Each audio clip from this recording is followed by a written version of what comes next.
নমস্কার বন্ধুরা, মানবীর রান্নাঘরে আপনাদের সবাইকে স্বাগত জানাই। আমি আজকে একটা নতুন রেসিপি নিয়ে চলে এসেছি। পনির মাশরুম বা পনির দিয়ে মাশরুম রান্না। খুবই সহজ এই রেসিপিটা, গরম ভাত বা রুটির সাথে ভালো লাগবে। তো কী কী নিয়েছি দেখে নিই। 200 গ্রাম পনির নিয়েছি, আর প্রায় এটা কতটা আছে আমি জানি না, 100 হবে হয়তো। এটা প্যাকেটে এরকমভাবে থাকে। এটা মাশরুমটা বাটন মাশরুম। আর মাশরুমটা আগে খুব ভালো করে ধুয়ে নিতে হবে। এর মধ্যে কালো কালো ময়লা থাকে, সেটা 3-4 বার করে কচলে কচলে ভালো করে আগে ধুয়ে নিতে হবে। তারপর এগুলো আমি ছোট ছোট করে কেটে নিয়েছি, 4 টুকরো করে। আর ওইদিকে পনিরটাও ছোট টুকরো করে কেটে নেব। খুব ভালো করে কচলে কচলে ধুয়ে নিচ্ছি আমি। 3-4 বার ধুতে হবে।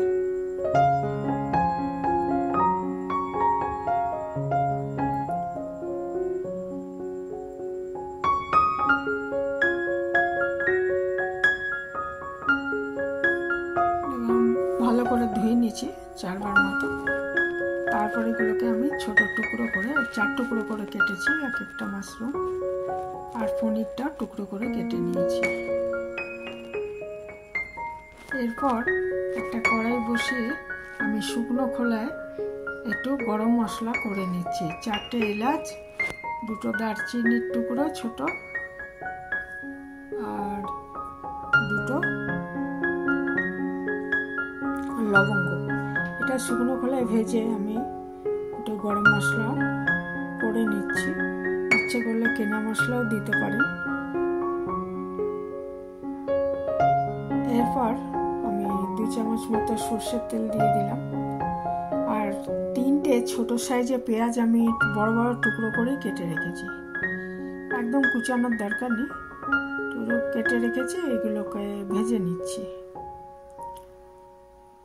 দিয়ে দিচ্ছি পরিমাণ মতো নুন, 1/2 চামচ মতো দিয়েছি, যদি লাগে পরে আবার দেব।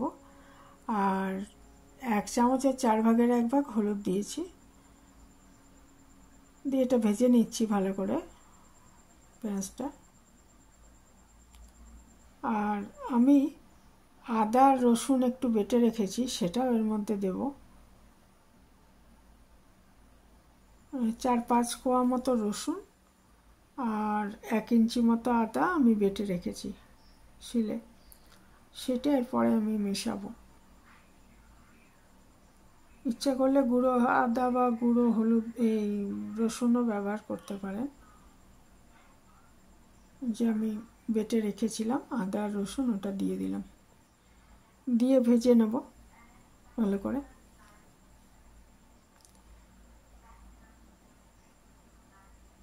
কাঁচা গন্ধটা একটু চলে গেলে এর মধ্যে আমি মাশরুমের টুকরোগুলো দিয়ে ভালো করে কষাতে থাকলাম।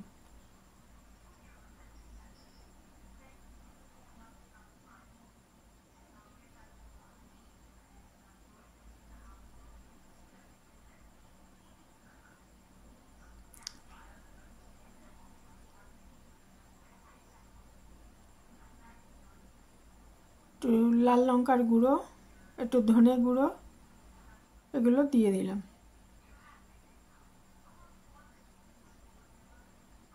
ধনে গুঁড়ো আর লাল লঙ্কার গুঁড়ো আমি দিয়ে দিচ্ছি।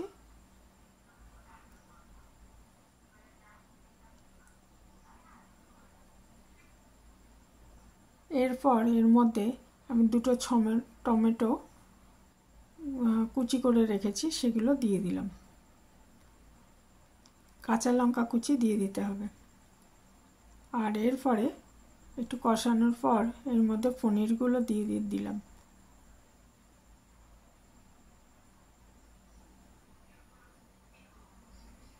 পনিরগুলো দেওয়ার পর ভালো মতো কষিয়ে নিচ্ছি।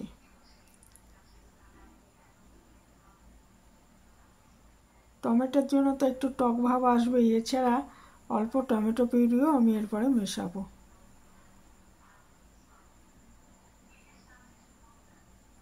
এই রান্নাটা মিষ্টি দেওয়া হয় না, এটা একটা নর্থ ইন্ডিয়ান ডিশ, ওই জন্য আমি মিষ্টি দিইনি এর মধ্যে।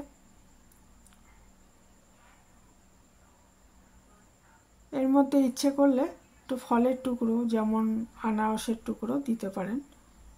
তো আজকে আমি প্লেনই করলাম, একটু টমেটো পিউরি দিয়ে দিয়েছি এর মধ্যে। এর মধ্যে ইচ্ছে করলে একটু আনারসের টুকরো দেওয়া যাবে, তবে আনারসটা টুকরো মেশালে সেটাকে কিন্তু সেদ্ধ করে নিতে হবে আগে। কাঁচাটা মেশালে কিন্তু তিতো হয়ে যেতে পারে, যেহেতু দুধের জিনিস আছে, পনির রয়েছে এর মধ্যে, কাজেই আনারসের টুকরো দিলে সেটাকে সেদ্ধ করে আলাদা মানে রান্না করে নিতে হবে আগে, একটু নুন আর চিনি দিয়ে সেদ্ধ করে নিয়ে তারপর সেটা মেশাতে হবে। চিনি না দিলেও চলবে, এসব রান্নায় সাধারণত চিনি দেওয়া হয় না, ওই একটু নুন দিয়ে সেদ্ধ করে সেটা মেশাতে পারেন ইচ্ছে করে। রান্নাটা কিন্তু একদম শুকনো শুকনো হবে, কাজে আমি এটা একটু ঢাকা দিয়ে একটু রান্না করে নিতে হবে, কারণ জিনিসগুলো তো সেদ্ধ হতে হবে। ওই মাশরুম আর পনির সামান্য একটু সেদ্ধ হওয়ার দরকার, যদি সেদ্ধ না হয় সেই জন্য আমি একটু, তবে আমি জল মেশাইনি, এটার থেকে জল ছিঁড়ে গেছিলো, একটু ঢাকা দিয়ে একটু রান্না করে নিতে হবে, তারপরে শুকিয়ে নিলে হবে। আর গরম মশলা মিশিয়ে দিতে হবে নামানোর আগে। তো একদমই রেডি হয়ে গেছে, ভাতের সাথে বা রুটির সাথে খুব ভালো লাগবে। ভালো থাকবেন সবাই।